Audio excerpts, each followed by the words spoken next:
In this video, I will be showing you how to make an event poster in Canva. Let's get started.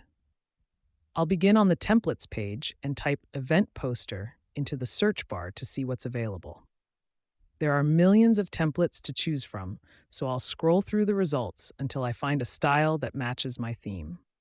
I really like the look of this retro healthy food festival layout, so I'll click on it and select Customize this template to open up the editor. Once the design loads, I want to add some extra flair, so I'll head over to the Elements tab on the left and search for retro graphics.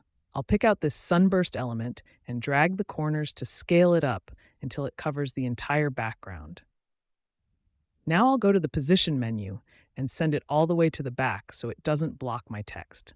It's a bit bold, so I'll adjust the transparency slider to make it more subtle. Next, I want to swap out the main illustration.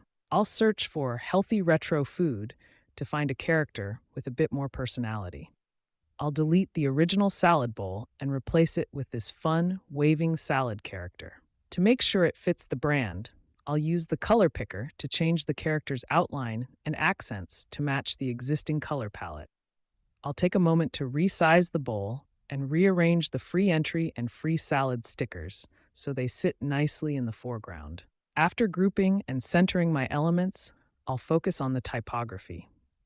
I'll click the main title to change its color, and then I'll open the font menu to find something more unique. This tan font works perfectly. Finally, I'll click into the text boxes to update the event date and make some small adjustments to the layout at the bottom. And just like that, we have a professional event poster ready to go. Thanks for watching.